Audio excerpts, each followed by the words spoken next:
All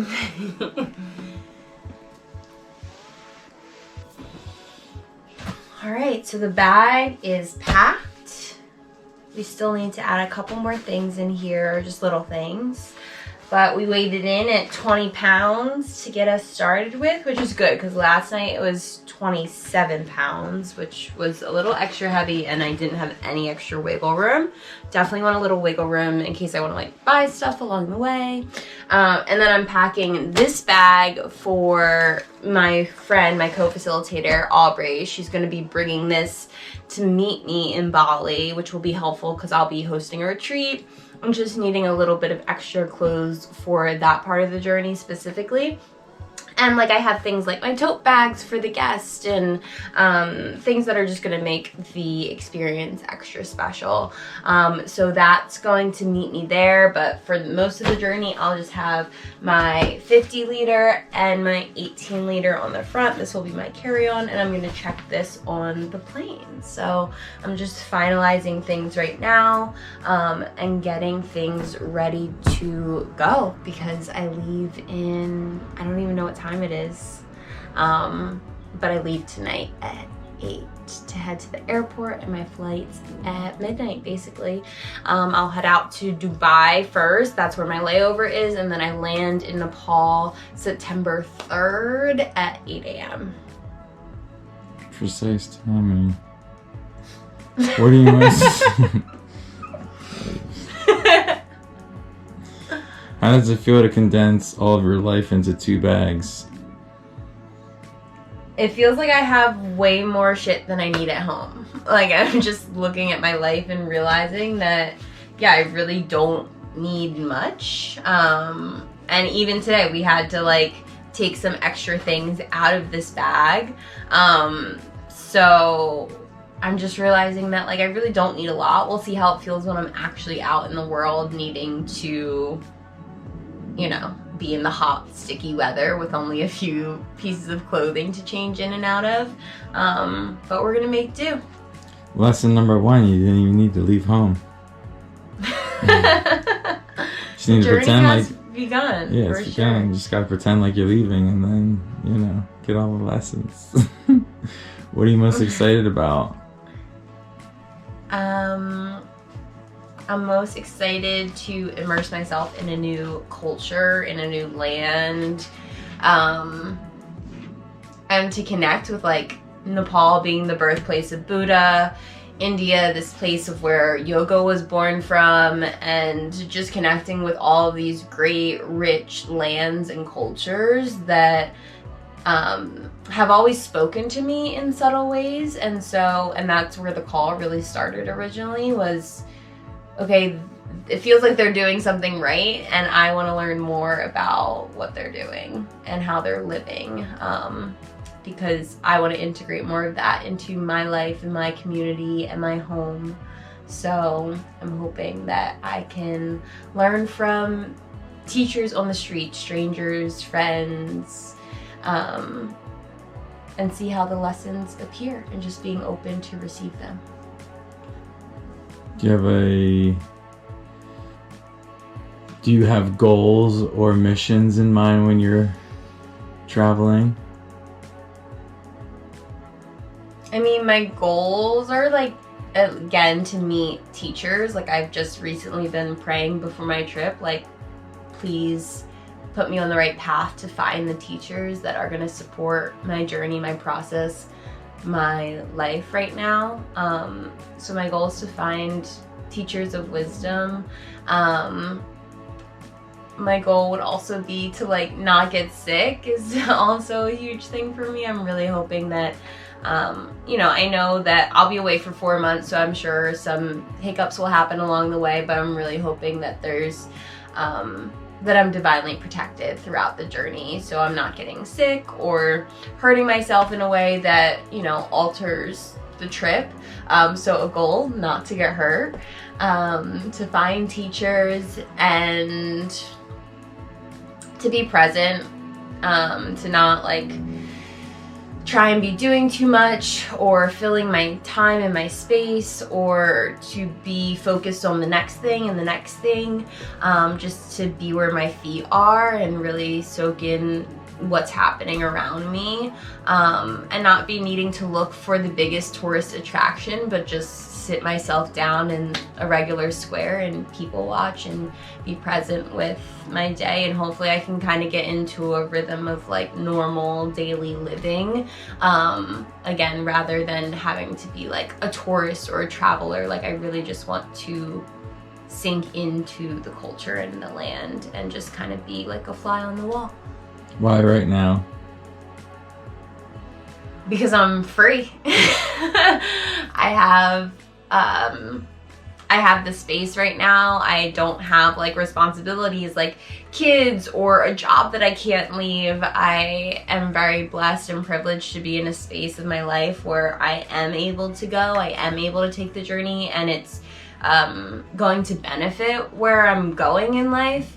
It supports my career. It really supports my learning process of, you know, my profession at least. And so it feels right. And the only hard part is that obviously I'm in like a 3-year relationship, so leaving that for some time, but also realizing that 4 months in the whole scheme of things isn't that long. But I feel like that's the only thing that has a little drawback to it. But I have my boyfriend's support, your support, and so I know that we can do this.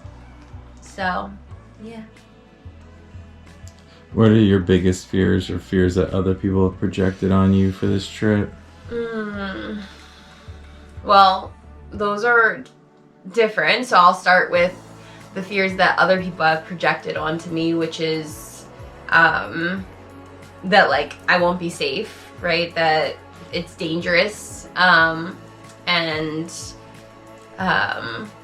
especially like India, and I've been hearing from a lot of women traveling to India feeling like unsafe. So I am nervous about that piece of it. But I don't know if that's my fear necessarily. I feel like that's been projected onto me. The fear of like, again, this is a projection from others, but I've gotten a few times like, oh, what if the border is closed to America? And I mean, that's a reality for sure, but I feel like the chances of that are so slim.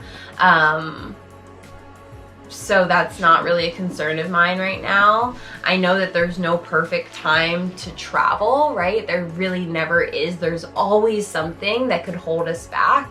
And I know that right now there is a lot of shifts within the world, within America specifically, and so I'm just trusting that this moment again is here for me, and so I have to take it now, because I don't know when it won't work for me in the future. And right now all I know is it's safe to travel, borders are open, and so I'm gonna go while I can, while I'm free. And for my own fears, like you asked, specifically my own fears come around just like navigating the world. You know, trains, buses, trying to get around in places where I don't speak the language, where it's a little bit more chaotic or hectic than what I'm used to here in the United States. And yeah, I would say like that's the biggest thing. And then like specifically with like India, like the overpopulation and just being in like really crowded areas that might feel kind of claustrophobic. But again, that's based off of what I've seen online, so that's kind of my fear, but also kind of been projected onto me through images that I've seen. So we shall see. Again, I'm very trusting that I'm protected throughout this journey, and so I'm leaning on that trust. What do you want to say to the version of yourself that will be watching this after you return from your trip, months from now or years from now? Years from now? Who knows? Well, the plan's to come back in December, right around Christmas, right around New Year's. What do I want to say to that version of myself? I want to say that I believe in her, and I knew she could do it all along. And now that she's done this, she can do anything, and everything is available to her. And I can't wait for the wisdom and the love that you're able to share with me. And I know that we have each other's back through this.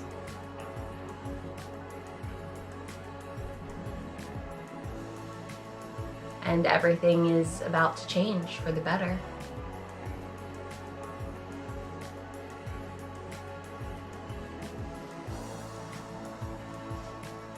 Let's get it. So it is currently 1:10 p.m. here, a.m. at Dubai Airport, and I'm heading to Kathmandu, which it's almost 3 a.m. there. And at home it is like 5:10 p.m. So I'm definitely like in this weird like time warp where I'm just trying to figure out like my last leg of my flight. Like, do I want to try and sleep or try and stay awake? At this point, I think it makes sense for me to try and sleep because I'll be arriving in Kathmandu at 8 a.m. and I would love to try and stay up for as much of the day as possible to get all synced up with the new time change and schedule, especially since I'll be moving into a program the following day where I'll need to be getting up and moving with the normal time there. So I'm gonna try and get some shut-eye on this next leg of the flight before I get there, and then hopefully I can start to wake up and feel good to take on a day in Kathmandu.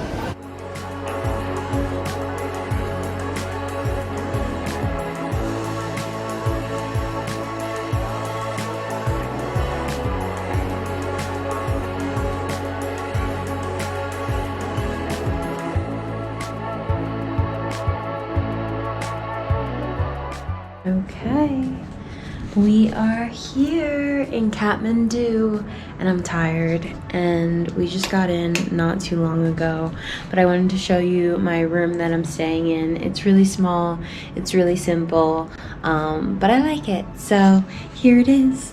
Got my luggage all unpacked here, quite a mess. We have a queen bed. I originally had a twin bed, but they upgraded me, which we love that. A little TV and quite a nice bathroom, especially for what I've seen in other options for bathrooms. The water pressure was fabulous. And look how cute this little turtle mantle is. And then my view, I have lots of windows, which I love. So I have nice, clear, I don't know what that is down there, but it looks like a little greenhouse. Some other people's places. And then over here, we have this view. So, yeah. It's like perfect. I'm only staying here for one night. I actually booked 2 nights originally because I got in this morning and I didn't want to have to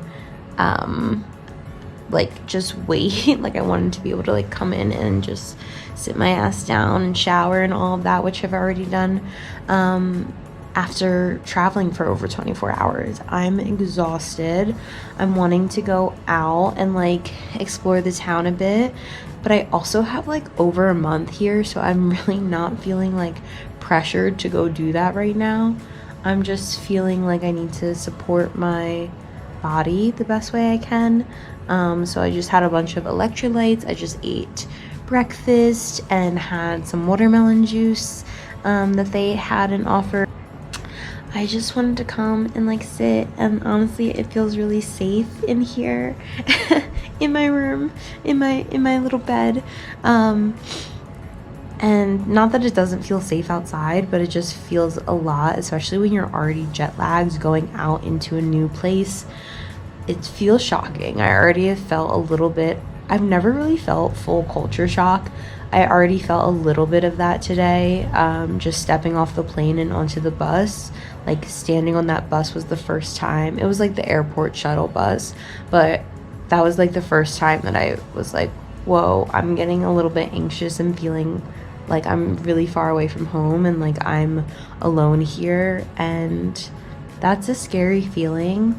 I think I'm also starting to have a lot of those like questioning, looping thoughts in my head of like, why am I doing this? Does this even make sense for me? Like, what am I doing here? What am I gonna get out of this? Like, I feel like my ego is starting to talk a lot and trying to like make meaning out of this, which is normal. It's only the first day.